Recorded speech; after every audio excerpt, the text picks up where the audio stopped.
You are listening to PastThink.com audiobook. Please like and subscribe, thank you. Chapter 105. Kong Ming leaves a plan in a silk bag. Chao Rui ruthlessly seizes the Du Collection bronze bowl. Wei Yan. He is the man who has blocked the road and drawn up his troops to oppose Yang Yi and the rest of the army. Having discovered his treachery, Yang Yi halts the army and discusses with Fei Yi what to do. The Prime Minister knew he would rebel, says Yang Yi, and now he blocks our path. What do we do? Fei Yi replies, he'll have written to the second ruler, making out he is the loyal one and we're the rebels. We must get our own message to the second ruler.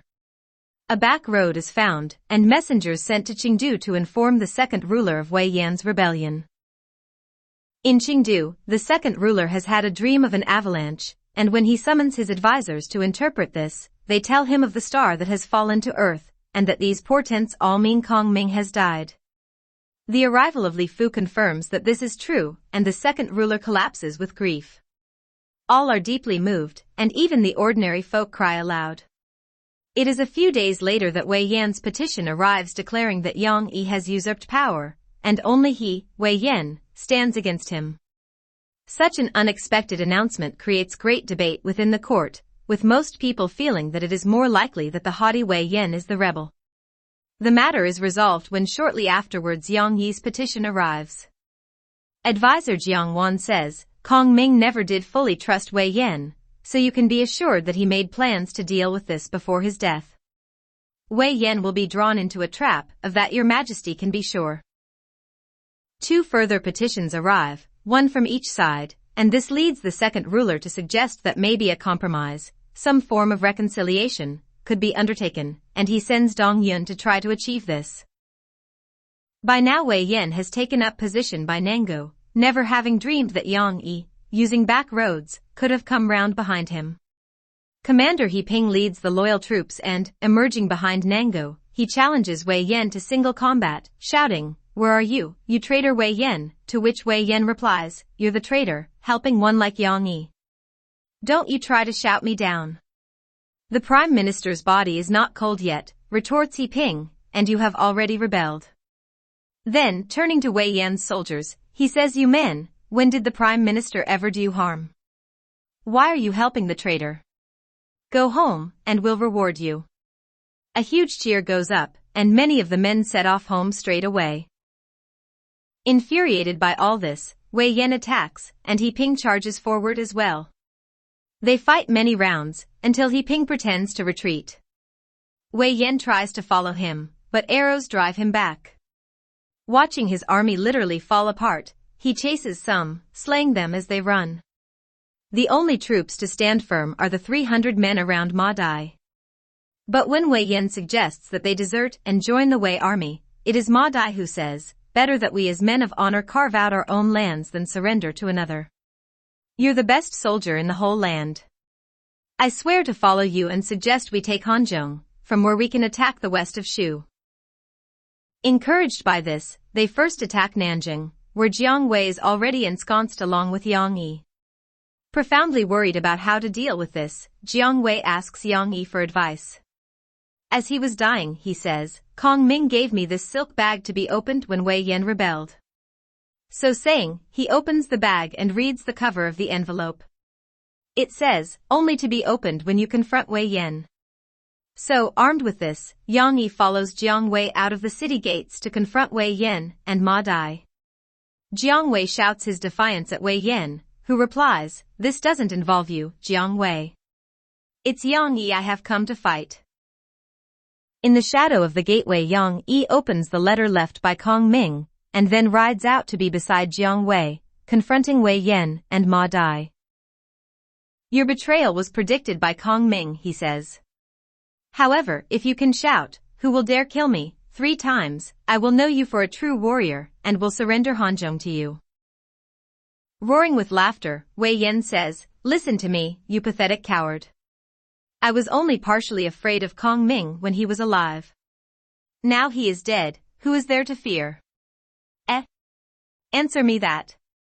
I'll shout this not just 3 times, but 30,000 times, as if frankly this was of any importance. So saying, and holding his sword in the air, he shouts, "Who will dare kill me?"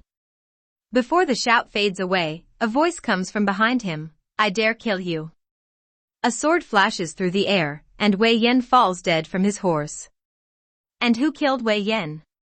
Ma Dai, for Kong Ming told him before he died that when he heard Wei Yan shout, "Who will dare kill me?" that was the signal to slay him. As a poet has written, Kong Ming knew his Wei Yan. Who would finally betray the Riverlands? A mere silk bag, a plan no one could imagine, was what seized the day.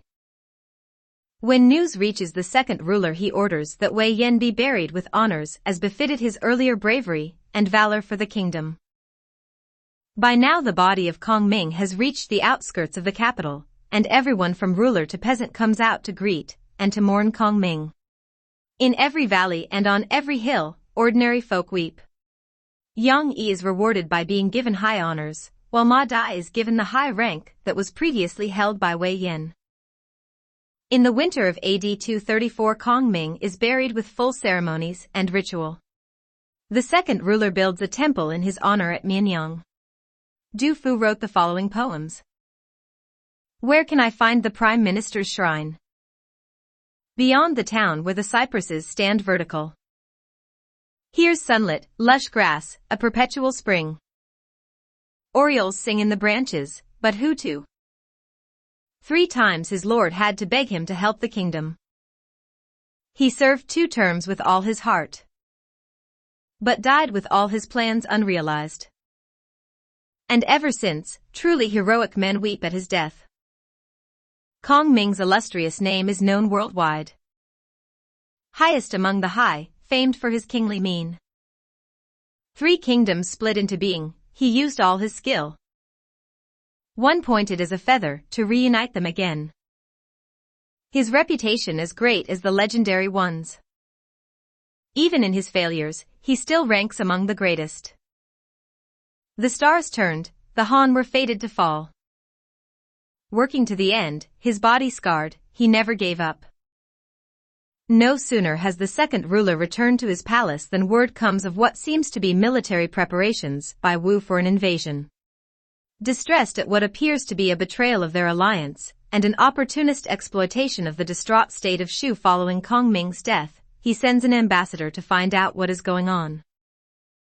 The ambassador, Zhong Yu, finds that all the Wu officials are dressed in mourning clothes.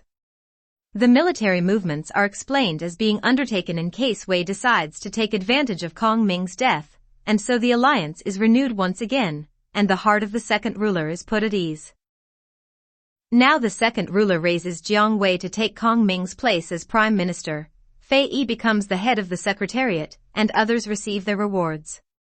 But Yang Yi feels belittled, as he expected to have a higher post than his junior, Jiang Wei. He even comments that perhaps he should have deserted and joined Wei, where he would have been given real honors. When the second ruler hears this, he cashiers him and sends him into internal exile. Unable to bear the shame of this, Yang Yi commits suicide. Meanwhile, in the kingdom of Wei, all is far from right. The Wei ruler has embarked upon an enormous program of building palaces, with vastly extravagant halls and towers, and huge gardens. All are undertaken using only the most expensive and showy of materials, and over 30,000 men are employed just on his schemes alone. Brave officials submit memorials to him complaining that this is an inappropriate use of the nation's skills and resources. Such remonstrations are dismissed angrily by Chao Rui, and one official even pays for such temerity with his life. Finally, Chao Rui demolishes the huge bronze statue, created centuries before, which stands in Chang'an and, so legend tells, brought longevity to the greatest of the Han rulers. Its main feature is a bowl held in the hands of the statue on top of the immensely tall pillar of bronze. This bowl catches the early morning dew. Mixed with fragments of jade, it is believed that this dew is the elixir of life. And it is this that Chao Rui wants to have in his new palace. Many inauspicious signs and events take place as the workmen try to demolish this strange monument, but nothing seems to touch Chao Rui's heart or mind. Not even when one official points out that the greatest rulers of the past, Yao, Yu the Great, only built with thatch and lived in simple homes, while the worst of ancient rulers, men such as Jia or Zhou, lived in extravagant palaces and brought ruin on their dynasties. For example, the first emperor of the Qin, whose vast palaces did not survive for even one more reign, as his son was overthrown. But all this wisdom is ignored. Nor is the domestic life of Chao Rui any better. His first wife, the Empress Mao, is set aside for his latest love, and, when Chao Rui thinks the Empress has mocked him, he slays all her staff, and then suggests that she should commit suicide, which she duly does. Yet, despite such abominable behavior, no one at court makes a sound. Then news comes of a revolt. Gongsun Yuan, lord of Liaodong, has declared himself king, built a palace, and set up a court. The north of the kingdom is in flames. It is the year AD 239. How will this ruler face such a challenge? Let's find out.